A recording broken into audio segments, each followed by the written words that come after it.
Bright Stars, we are here with a new habitat and I'm very excited to talk about this one too. I'm loving this unit. Alright, here we go. So this illustration shows us different kinds of freshwater habitats, okay? So we're talking about our freshwater habitat. It shows us rivers, streams, lakes, and ponds. Have you ever seen a freshwater habitat in our area? Maybe when we went to the Urban Ecology Center this year, or maybe on a walk with your family you saw a freshwater habitat. There's our friend Rattenborough. Hello again, so glad you could join me. I thought we needed a real change, so I came off the dry land place to a place where it's wet all the time. A lake. A lake is an area of water that's surrounded by land. There's lots of water in the world. In fact, water covers most of the Earth's surface. But only a tiny part of the world's water is fresh water, the kind of water that you and I can drink because it has very little salt in it. Fresh water is found in streams, rivers, lakes, and ponds. The water in these streams, rivers, lakes, and ponds comes from rain and melting ice and snow. Isn't it amazing to think that the water from your drinking fountain at school or from the faucets in your house all come from rain? I'm here at the water's edge to explore this lake and the plants and animals that call for this freshwater habitat home. Freshwater habitats have many kinds of fish, birds, insects, and other animals. Standing here, I can see an enormous leaf in the water. Let me climb onto it so we can get a closer look. This is a water lily leaf. A water lily is a plant that lives in the water near the edges of the ponds and lakes. Plants are important in freshwater habitats because they make oxygen for animals to breathe. Plants are also food for the animals to eat, and they can provide shelter to protect animals from their predators. The leaves on the water lily are very large, round, and green. They float on the surface of the water. The water lily is well adapted for living in this habitat. Like the trees in the rainforest, the lily's large leaves let it get as much sunlight as it's needed for food and energy. Lilies are also food for many animals. Animals like deer, porcupines, beavers, and turtles all eat leaves, whereas ducks and geese like to eat the roots of the lily pad. Some animals, like fish and frogs, use lily leaves as hiding places, and the flowers bring bees and other insects. I'm going to float around the edge of the lake on this water lily leaf, but I'm going to have to leave soon because this pesky turtle will not leave my leaf alone. I pushed out from the edge of the lake a little, and I already can see another kind of plant that lives here. It's called a cattail.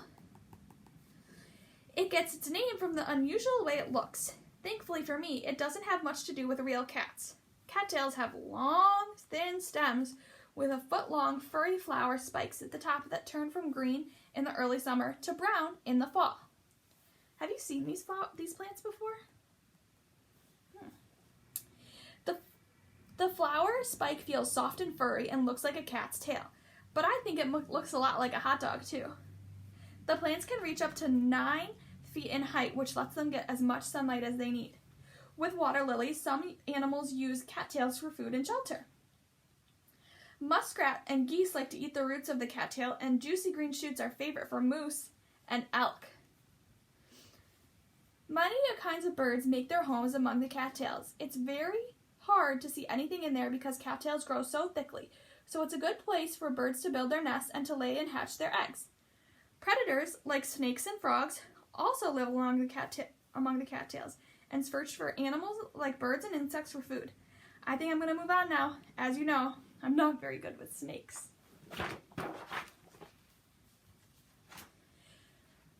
Come beneath the water and let's take a look at what's under there. Here are some nice looking rainbow trout.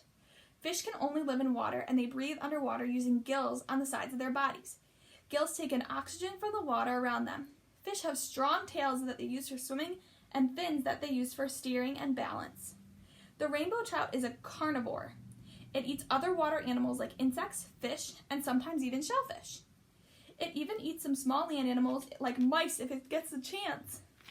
So I'm sure it won't mind a nibble of a rat. Rainbow trout like to live in rivers, but some prefer deeper waters in big lakes. I enjoyed exploring beneath the surface, and now I'm going to rest on the lily pad again. When I'm drying off a bit, let me show you the kind of frog called a bullfrog that I can see on the water's edge. Frogs are amphibious, which means they live in both water and on land. Bullfrogs are the largest kind of frog found in North America, and they can grow more than half a foot long and weigh more than a pound. That's a pretty big frog. The bullfrog gets its name from the loud cow-like noise it makes. I bet the birds and turtles would be pretty surprised to know that a frog can make such a loud sound. This bullfrog is resting now, but it will come out and hunt when it gets dark. Bullfrogs eat a lot of different kinds of food. They're carnivores, so they eat small fish, snakes, birds, and insects like this dragonfly that's buzzing around my head. Adult dragonflies are insects with long bodies and wings. Dragonflies live around lakes, streams, and other freshwater habitats because they lay their eggs in water. Adult dragonflies eat other insects like mosquitoes, flies, and bees. The dragonfly uses its long wings to hover around the air when it catches its food. It has to be careful because the bullfrog isn't the only one that likes to eat dragonflies. Birds and turtles like to eat them too. The water's getting a little bit rough out here. Here come some birds that like to eat insects. These are a kind of duck called mallards. Ducks are birds that can live both in and out of water, but it's the water where they spend most of their time. Like all birds, ducks like these mallards are covered in feathers. Do you know that ducks' feathers are waterproof? Ducks rub special oil on from their tails all over their feathers. Because oil and water don't mix, water drips right off the ducks without even getting their feathers wet. Ducks float on the surface of the water and have large webbed feet to help them paddle. They dip their heads underwater and use their beaks, which are called bills, to search for food at the bottom of a lake.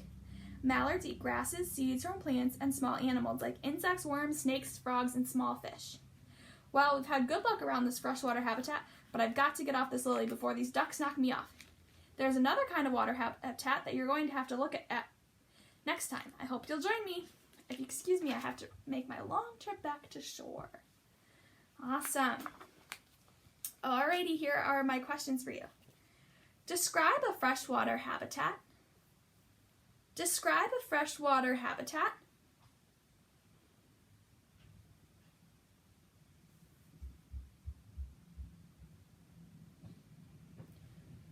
What are some animals that live in the freshwater habitat?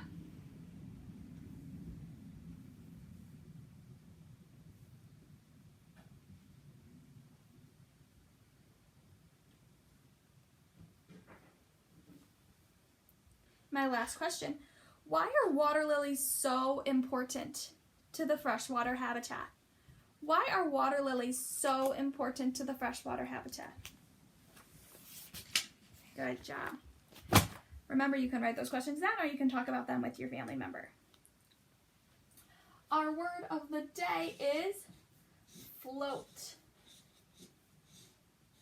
Can you say that word? Float. If things float on water, that means they stay on top of the water and they don't sink. In the summer, I like to float in the pool. So I want you, this is a fun game. I'm going to say something, and if it floats, you're going to give me a thumbs up. If you don't think it floats, you're going to give me a thumbs down. Maybe you could practice some of these in the bathtub or one day. The leaf fell from the tree and landed on the surface of the water. Do you think it's going to float or sink? I think it would float. Harry threw a rock. It sank to the bottom of the pond. Did it float?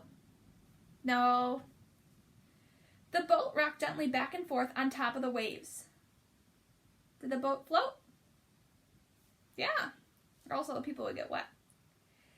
The dolphin dove deep into the ocean. Was it floating? No. There are many pennies under the water at the bottom of a water fountain. What do you think? Do pennies float? No, they sink. Alrighty, Bright Stars. Awesome job today. I will see you tomorrow.